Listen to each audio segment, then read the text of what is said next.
Namaste. Let's go live on another bicycle live stream on Saturday, December the 14th at 7:47 a.m. It's warming up nicely out here on the Gold Coast. We had rain yesterday. The sky has cleared. It was nice and cool this morning when I got on the bike. And yeah, just starting the ride back to the markets to get some organic fruit and veg. So it's a peaceful start. Peaceful and clear start to the weekend, and thank you for watching, Kathleen. So this morning's topic, I've actually temporarily forgotten the exact title that I used. Oh my goodness, I had so many titles in my head and I can't refer to it when I'm writing because it can't be done that way.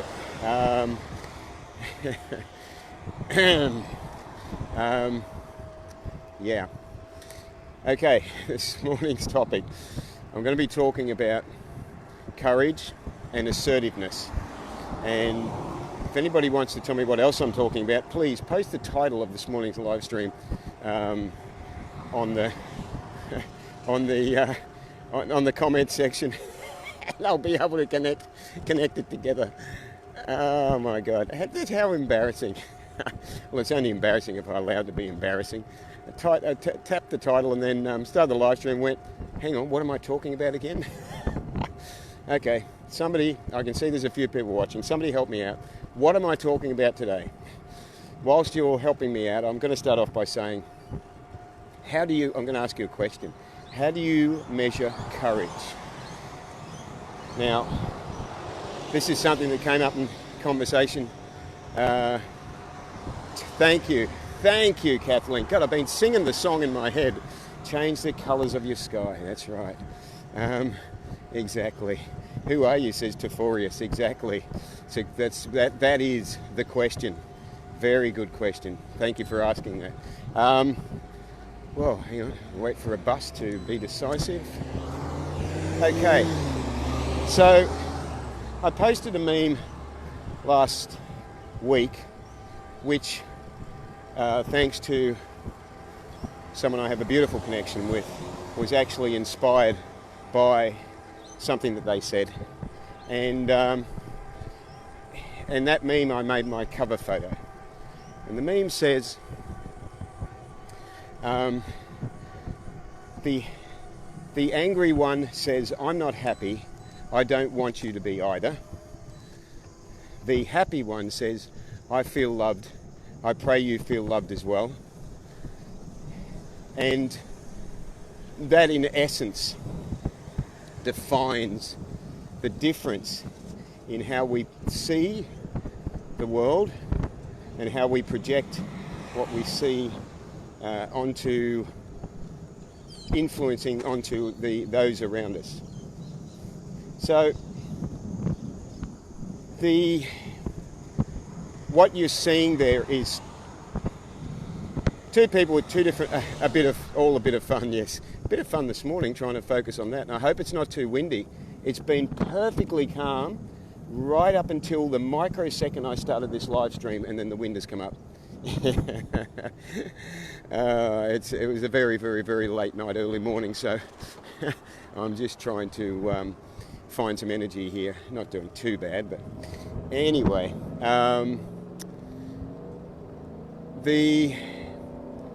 The way we see the world is the way we colour our sky. There's a beautiful expression in a favourite song of mine that I shared again yesterday, I think. And this influences, or this affects the way we influence other people.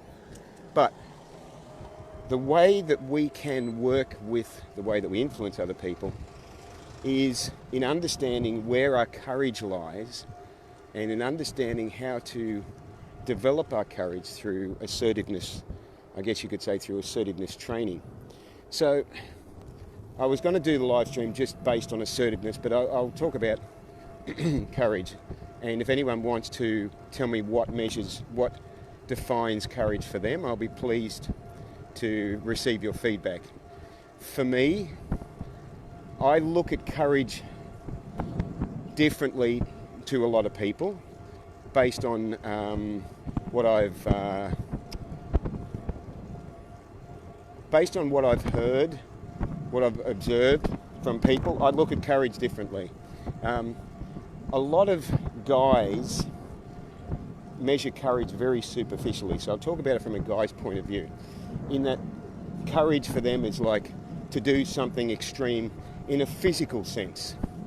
And by doing that, like going skydiving or, I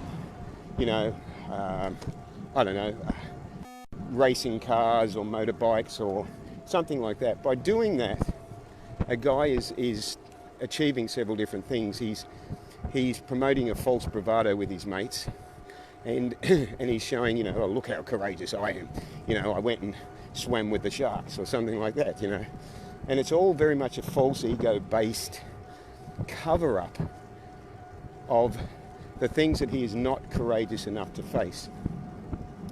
For me, having observed that in the males for years and years and years, and observing the absurdity of it, my definition of courage lies completely in a different area. I don't deliberately put myself in circumstances that would increase drastically my chances of risk of being injured. And even despite that, I have had a number of injuries. This car behind me is just going to go, if I slow down, he's going to slow down. I've had, I've broken a knee, I've broken a wrist, I've broken ankle, I've injured my shoulder. So despite that sort of not wanting to be putting myself into areas of risk. And good morning, Matt. Thank you for watching. Hope you have a great weekend too, mate.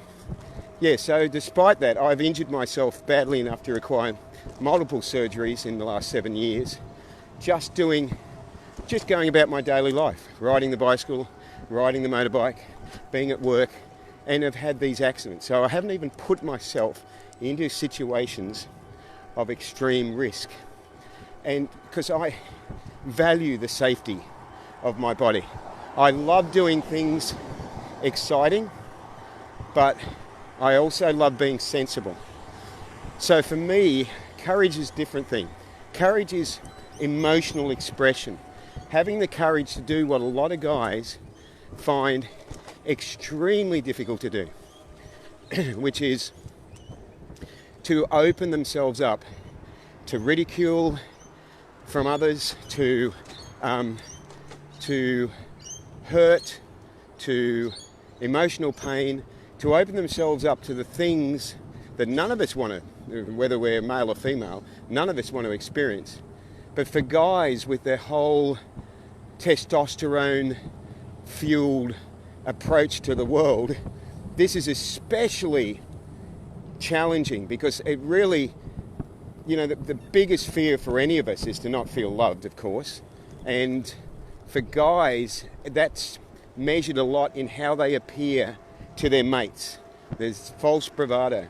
And so the most courageous thing that they could do, they don't actually do. A lot of guys don't actually do. They don't open up emotionally. They don't express themselves in a way that would make a connection with them fulfilling for the other person, and in a way that would actually make it so that they are able to assertively express their needs. And observing that,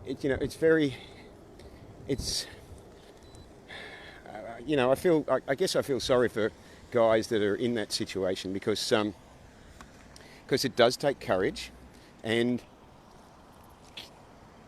the feedback I've had over literally decades of communication with different girls in relationships is that as much as they might like the guy that they're with, it frustrates them greatly that the guy they're with cannot communicate where he's at. I've got the lights. Oh yeah, first time for everything. And so therefore, a woman in a relationship with a guy like that has to have her emotional needs met elsewhere because her partner is incapable of expressing. He's too scared. He does not have the courage to open up for the fear of the hurt if he is not accepted. So in that sort of situation, the woman looks for her emotional needs to be met elsewhere and tends to therefore have very strong emotional connections with her girlfriends. And because that's where they're the people that she can talk to for hours. They're the people that understand the importance of expressing what we're thinking and feeling out loud. And it's very, very sad that there's so many relationships like that. Meanwhile, the guy, not having the courage to express himself, spends his time down the pub, drinking, developing extremely unhealthy habits and addictions, ruining his health, and in this whole display of false bravado to his mates, like, yeah, I'm going to jump off that cliff and I'm going to do it. It's like, I'm sorry, mate, but it's really, really not healthy at all, That's what I feel like saying to a lot of these guys. Now, some of the most beautiful things I've seen is in guys that understand this and that open up to the importance of emotional connection. And some of the most beautiful relationships I see in couples are where I can see this happening really clearly, where the guy has the capacity to express emotionally and the woman that he's with understands the importance of it. Just be aware that they're... glad you're enjoying it, Matt. Just be aware that there are women who are also not capable of accepting a man who opens up emotionally. They're just not capable of accepting it. They are not at that point of understanding the importance of it, and there is fears in their own mind that a guy who expresses himself emotionally is appearing weak to them. So it is possible for a woman to have a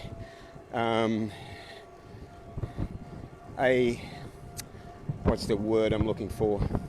Almost a male perspective.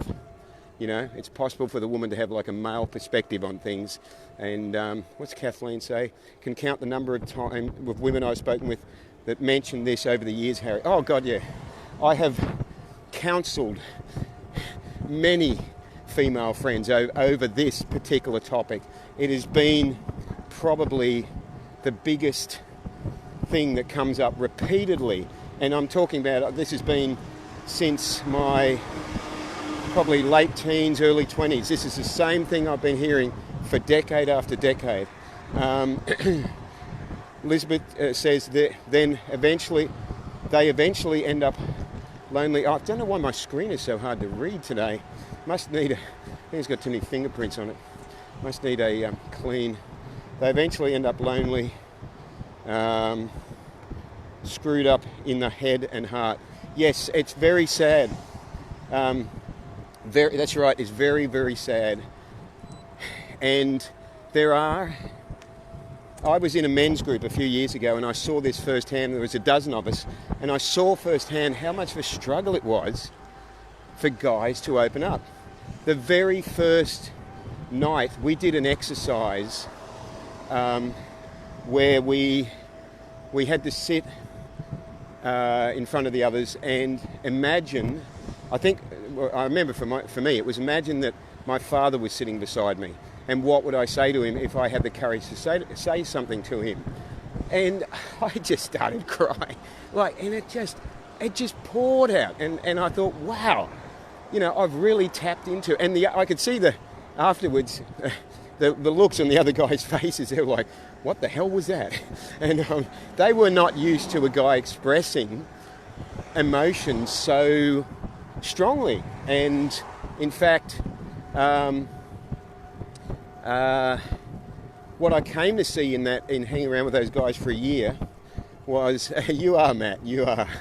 What I came to see was these guys were learning techniques to open up emotionally, and it was beautiful, so beautiful to see the breaking down of the barriers of the society's horse shit structuring that basically makes it so that men grow up believing they have to be a certain way, and it was beautiful to see a breakdown of those belief systems towards a more holistic way of living, and some of the techniques that can be used. One of the ones I want to mention here, because this is before I do, Kathleen says, hang on, I've got to stop to read this one because it's a bit of a long one.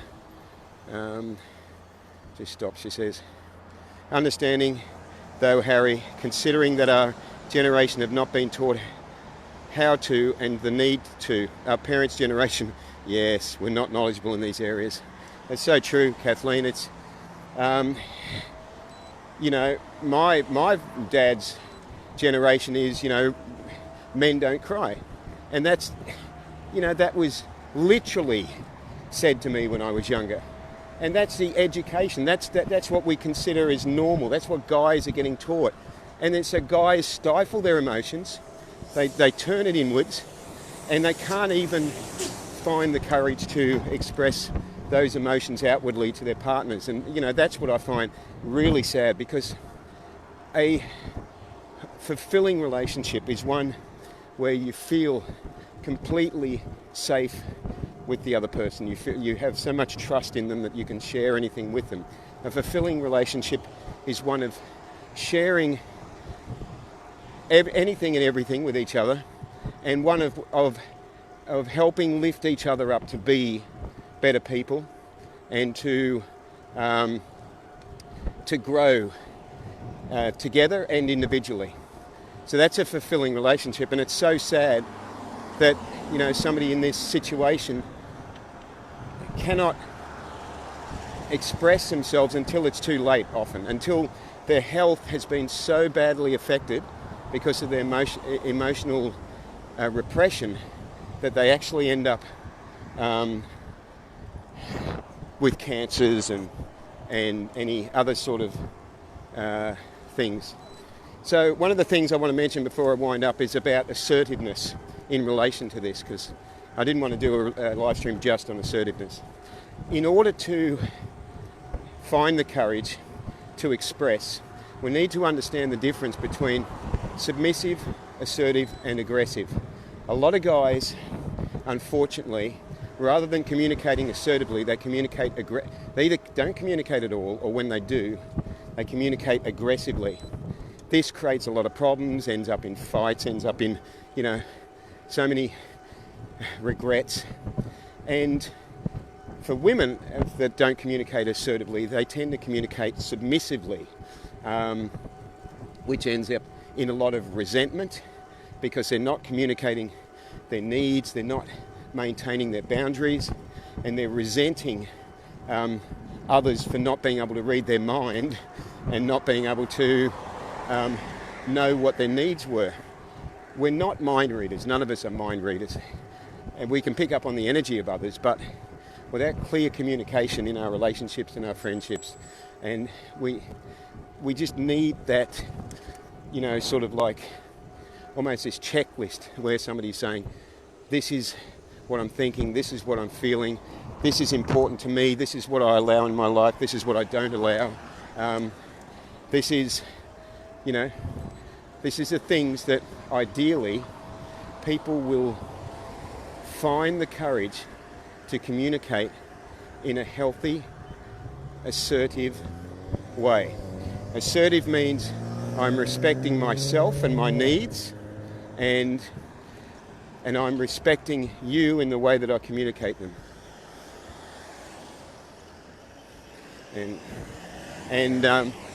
So it's a win-win. Assertiveness is a win-win.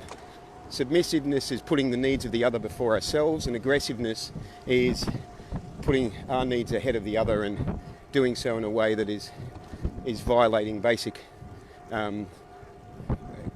compassion towards the other person, I guess. So that was sort of the, what did Kathleen, that you had a message, had a comment there, didn't you? I just want to see that. Need to be fulfilled internally first to connect with others. Yes. So, thank you. I'll finish off mentioning that. We need to find our internal heart connection in order to communicate with others respectfully and truthfully. And that means we have to have a degree of faith. We have to know that things are working perfectly the way that they are, and that they are set up that way to help guide us towards and bring us back home to love, as I spoke about in last week's live stream. So that faith can take a long time to understand, to develop, to recognise, but it is something that's an ongoing process that we just keep working on within ourselves.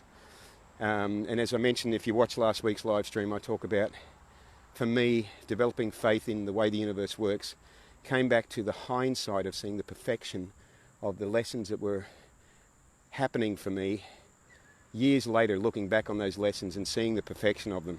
So at the time when we're caught in the lesson, we're caught in the emotional pain of it, which is a result of the thinking that we have, which is based on our belief system that the lesson we're having is not the one that we should be, but because we want something else. And then years later, we look back and we go, actually, I can see how perfect it was for us that we had to go through that in order to grow. That's where our faith comes from, and that's where we can then develop that faith into assertive communication, so that we communicate what we're thinking and feeling without fear of how the other person is going to respond, because that's often why we don't communicate assertively. We're afraid of how the other person is going to react, which means we're afraid that the other person is not on the baseline. We're afraid the other person is not going to love us, and that's our deepest fear. So we pussyfoot around things to not sort of approach that fear. So it's a bit of a long live stream, and it had a very, very average beginning because I didn't even know what I was talking about. But I hope the message has come through now. So have a great day, live vegan and save lives, and I'll speak to you soon. Ahimsa.